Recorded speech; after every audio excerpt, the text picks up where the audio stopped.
بسم اللہ الرحمن الرحیم۔ السلام علیکم۔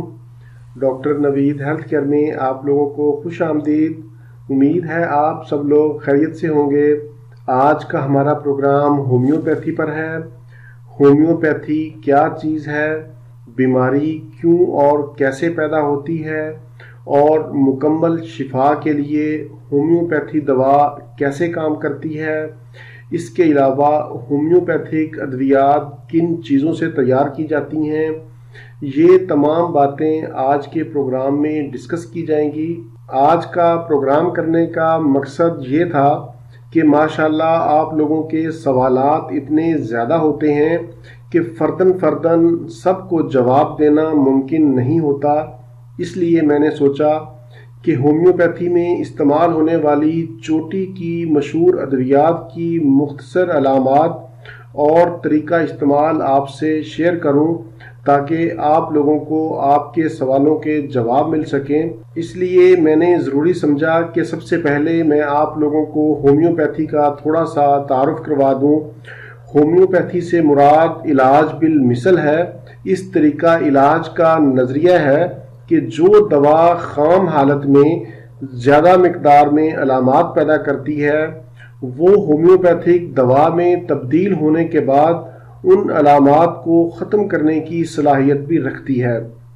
ہومیوپیتھی کا موجد ڈاکٹر ہانیمن تھا۔ وہ ایک ایلوپیتھک ڈاکٹر تھا۔ ڈاکٹر بننے کے بعد وہ 11 سال تک ایلوپیتھک کی پریکٹس کرتا رہا، لیکن 11 سالوں کے بعد اس نے ایلوپیتھک پریکٹس کو خدا حافظ کہہ دیا اور ہومیوپیتھی کو خوش آمدید کہا۔ ایلوپیتھک کو خدا حافظ کہنے کی 2 وجوہات تھیں۔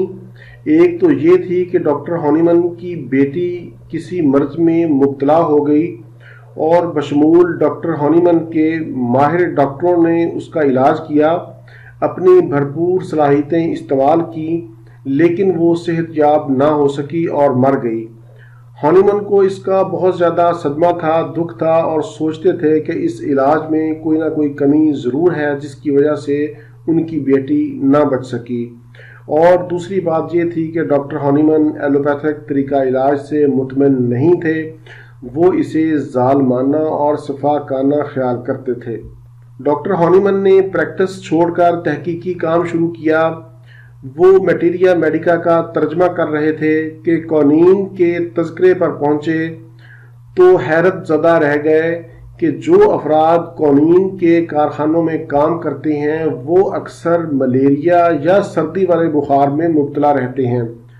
ڈاکٹر ہانیمن کیونکہ خود ایک ڈاکٹر تھے اور وہ قوانین سے ملیریا کے مریضوں کا علاج کرتے رہے تھے، وہ یہ بات پڑھ کر سوچ میں پڑ گئے کہ ہونا تو یہ چاہیے تھا کہ قوانین کے کارخانے میں کام کرنے والے افراد کو کبھی ملیریا بخار نہ ہو، کیونکہ ان کے جسم میں مسلسل قوانین کی ایک خاص مقدار داخل ہوتی رہتی ہے۔ یہ ایک نکتہ تھا یا وہ نکتہ تھا جس پر ہومیوپیتھی وجود میں آئی۔ ہومیوپیتھی ایک قدرتی طریقہ علاج ہے اور اس میں قوت حیات یعنی وائٹل فورس کو بنیادی اہمیت حاصل ہے۔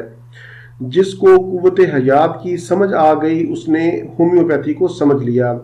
قوت حیات ایک نہ نظر آنے والی قوت ہے، لیکن یہی جسم کی حکمران قوت ہے جو تمام افعال کو کنٹرول کرتی ہے۔